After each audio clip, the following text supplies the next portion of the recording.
இந்த பெண் குழந்தைகளுக்கான இந்த பாதுகாப்பு இது வெறும் சட்டம் ஒழுங்கு சம்பந்தப்பட்டது மட்டும்தானா அப்படின்னு கேட்டீங்கன்னா இல்ல, இது சமூக ஒழுங்கும் சம்பந்தப்பட்டிருக்கு.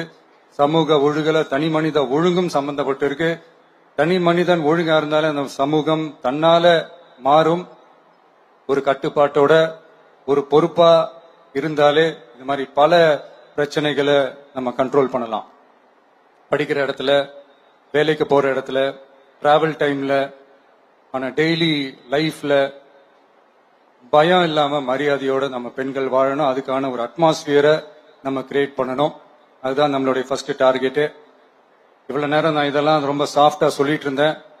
ஆனா பெண்களை தொந்தரவு செஞ்சுட்டு அப்படியே எஸ்கேப் ஆகி போயிடலாம்னு நினைக்கிறவங்களுக்கு நான் ஒரு வார்னிங்காவே சொல்றேன்.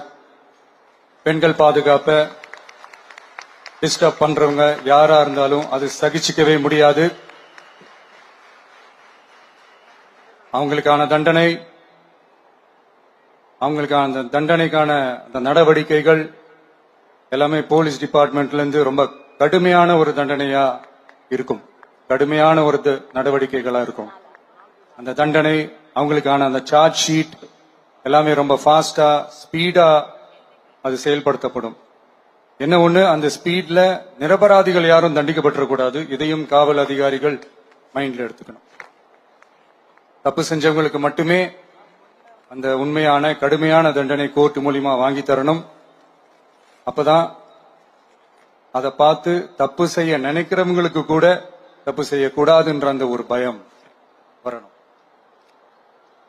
இந்த சிங்கப்பெண் சிறப்பு படைக்காக நம் அரசு சார்பாக முதற்கட்டமாக 354 கோடிக்கு மேல நிதி ஒதுக்கப்பட இருக்கு.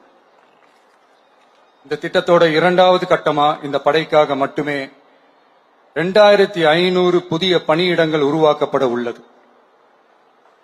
பெண்களோட பாதுகாப்பை ஸ்ட்ராங் பண்றதுக்காக மாடர்ன் ஃபெசிலிட்டிஸ் இருக்கிற வாகனங்களும் நவீன உபகரணங்களும் தொழில்நுட்ப சாதனங்களும் அலாட் செய்யப்பட இருக்கு. ஆல்ரெடி உமன் சேஃப்டிக்காக செயல்படுற அமைப்புகளுக்கு அடிஷனல் ஸ்ட்ரென்த் அண்ட் சப்போர்ட்டா இந்த சிங்கப்பெண் படை செயல்படுங்கிறத மீண்டும் வலியுறுத்தி சொல்ல விரும்புறேன்.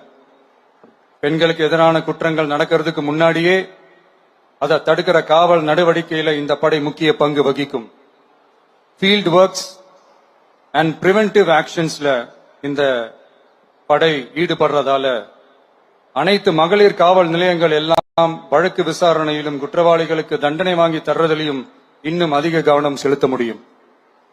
பெண்களை ஃபாலோ பண்றது, பாலியல் தொல்லை தர்றது, டார்கெட் பண்ணி திரும்ப திரும்ப தொந்தரவு செய்யறது, பெண்கள் கடத்தல் முயற்சி, பப்ளிக் பிளேஸ்ல அசிங்கமா நடந்துக்கிறதுக்கு பஸ்ல தொல்லை தர்றது, கூட்டத்துல பெண்களுக்கு தொல்லை தர்றதுன்னு இது மாதிரி தப்ப தடுக்கிறதுல ரொம்ப முக்கியமா இந்த சிங்கப்பெண் படை செயல்படும். பெண்களுக்கு எதிரான குற்றங்களை தடுக்க நடவடிக்கை எடுக்க இந்தியாவிலேயே முதல் முறையாக ட்ரோன் வாயிலாக பெட்ரோல் மூலை அறிமுகப்படுத்தப்படும். நம்ம வீட்டு பெண்கள் அவங்களோட ட்ரீம்ஸ் அண்ட் எக்ஸ்பெக்டேஷன்ஸ் என்ன அப்படின்றத நம்ம அரசு நல்லாவே புரிஞ்சு வச்சிருக்கு. அது கொஞ்சம் கொஞ்சமா நாங்க செயல்படுத்துவோம். உங்களுக்கான மரியாதையும் தான், உங்களுக்கான அந்த கண்ணியமும் தான் நம்ம அரசினுடைய highest and the most important priority. ஒரு கவர்மெண்டோட அந்த விஷன் அண்ட் டார்கெட் ஆனஸ்டா இருந்தாலே போதும். பிளான்ஸ் அண்ட் அட்டெம்ப்ட்ஸ் அது போற பாதை சரியா இருக்கும்னு சொல்லுவாங்க. அப்படிப்பட்ட ஒரு கவர்மெண்ட் தான் நம்மளுடைய கவர்மெண்ட், உங்களுக்கான கவர்மெண்ட். இந்த ஷார்ட் ஸ்பேன்ல இந்த சிங்கப்பெண் சிறப்பு படைய நடைமுறைக்கு கொண்டு வந்து இதுக்கு ரொம்ப கடுமையா உழைச்ச காவல்துறை அதிகாரிகளுக்கும் பணியாளர்களுக்கும் இந்த நேரத்தில் என்னுடைய பாராட்டுகளை தெரிவிச்சுக்கிறேன். இந்த நேரத்தில் என்னை பொறுத்த வரைக்கும் ஒரு கவர்மெண்டோட முதல் சக்சஸ், முழு சக்சஸ் இன்ஃப்ராஸ்ட்ரக்சரோட வளர்ச்சியிலையோ பொருளாதார வளர்ச்சியிலையோ மட்டுமே இல்லை, அந்த ஸ்டேட்டோட பெண்களும் குழந்தைகளும் மரியாதையா வாழ்றாங்களா அப்படின்றதுலதான் அந்த கவர்மெண்டோட முழு சக்சஸுமே இருக்கு. அதோட சேர்ந்ததுதான் மற்ற எல்லா வளர்ச்சியும். அதுலயும் நாங்க கவனம் ஃபுல் கான்சென்ட்ரேட் பண்ணுவோம்.